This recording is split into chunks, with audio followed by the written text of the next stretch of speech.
Good. Good day. Hi. So this is my brother, and we've been surfing all day here in Hodevik. Beautiful place to surf here in Norway.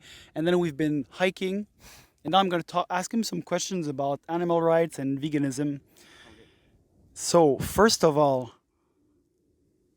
what do you think you could actually live? Do you think it's possible to be healthy and fit while not eating animal products? And yeah, basically that's my question. Yes, for sure. It's very possible to be fit and healthy and as strong as anyone. Cool, great. Um, cool. We're in agreement with that totally. Yes. Second question. What's your opinion on the role of animal agriculture on climate change? On climate change and destruction that's occurring on the environment that's caused by humans. Okay. Is there a link between these two? Okay. So it's not really an opinion. It's a knowledge, and I guess like me as a non-expert. So what I think I know about it is that let's see. Agriculture, like the food sector. You mean like relate just a part about animals? Yeah, I mean like animal agriculture, so the production of most of the chickens and pigs Yeah. and cows and also fish. Then bring it to the table and also produce also the production of milk and milk products.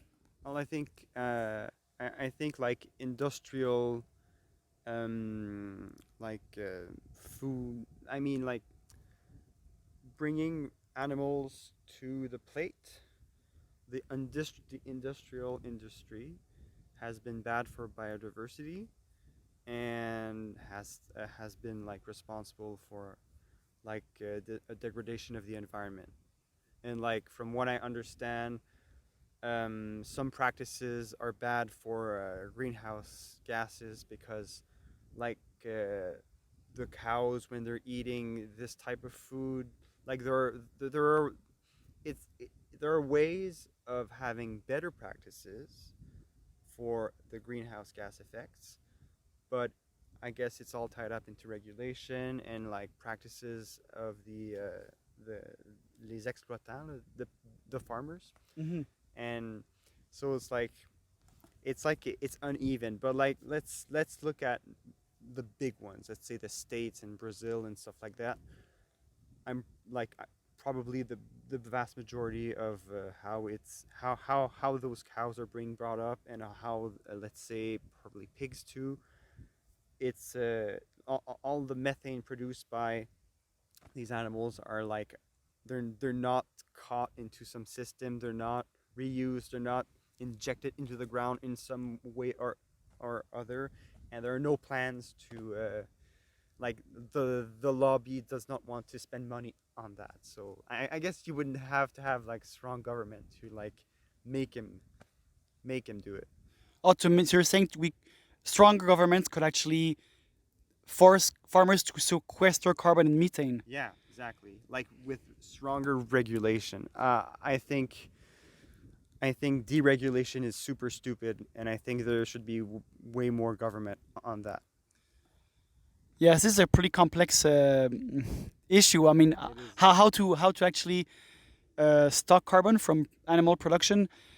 I think it can be done in part, but I won't pronounce myself on this. But you basically agree that it's pretty at this time it's pretty no pretty has nasty effects on the environment and also on climate change, which is Yes. totally linked to the environment. Yeah, and but I also think there's a discussion on it, and I think that like like the people making the decisions, the GIEC, which is like a UN thing, they're always producing these dire reports. Mm. Um, they talk about these things, and government have to act on them, and they're making like ils s'engagent. They're making commitments on that, but so far we have to see what's going to happen about him, but like they're trying to do something. It's just it's not fast enough for some people, but and like from what we understand there would need to be a lot of like quicker action to be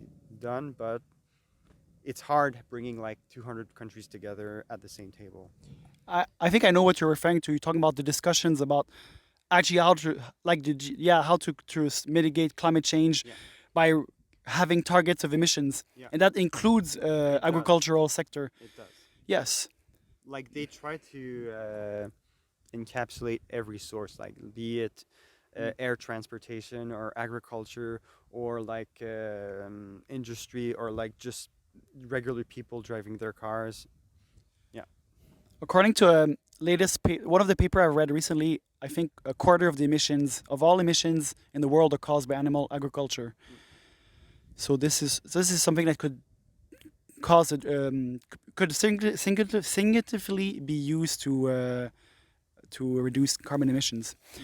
Anyways, I want to move on to a next subject then, which is the crux of veganism. What about the ethical side? Do you think it's ethical to exploit and kill animals in order to like to for traditional for tradition for people to eat the foods they've been brought to eat, and is it worth it basically? Is it kind of justify? Does the taste justify um, how the animals are treated? I think I think it's not up to me to tell people how they should eat their stuff. I think ethics is a personal decision, and I think it's like saying people should be Christians or people should be Muslim or stuff like that, or like people should be vegan. I'm not saying it's a religion. I'm just saying that ethics is such a personal conversation. Yeah, you can't make people think something. You have to bring them to think that by themselves. I agree totally. Yeah. But then I was more concerned about what's your position on this. Do you think personally, yes, do you think personally the like the reasons why you eat what are the reasons why you would eat meat and dairy products, and does that justify like the exploitation and and killings of the animals basically on your from your position on your ethical Yeah. um, Well, I guess for me it's a standpoint of convenience mhm. and like not peer pressure, but society. I have a spouse, I have children, I have parents, I have friends. This is the way it is, and that's what's on the menu. And I don't think too much about what's behind, like the whole chain of it. Mhm. I got you. So I get you. It's basically convenience, but also social, like yeah, social being social pressure basically, in or uh, I can how I know how I don't know how to say it in like one single word, but I get what you mean. But do you think it's for from the animal's perspective? Do you think that would justify their fate?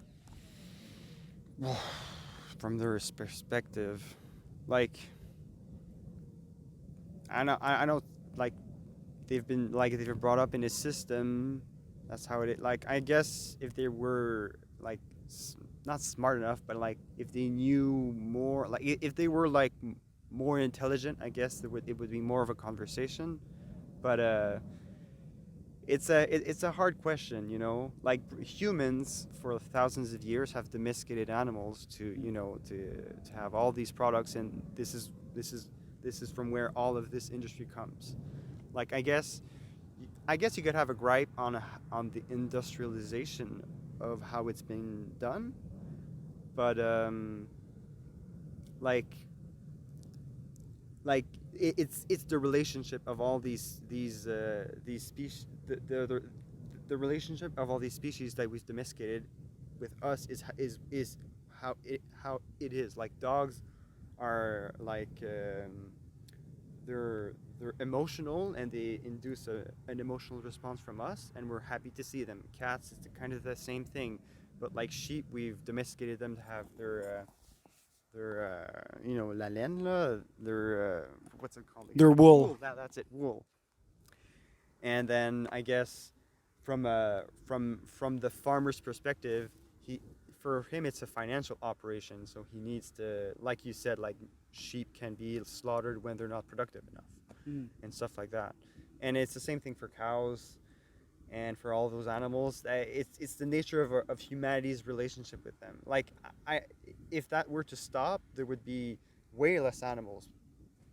And I don't know, like it'd be more like nature. It's a very hypothetical scenario because I don't think it's gonna happen. I think I think that like most people are gonna they're gonna keep their habits, but you can have a conversation about like more humane way of treating them. Mm. But I think the relationship is gonna stay the way it is. That's my opinion. It's an opinion. So I see you're kind of talking about the whole history and about humanity, but I would like to keep the conversation more about what's your decision and why you're doing them, basically.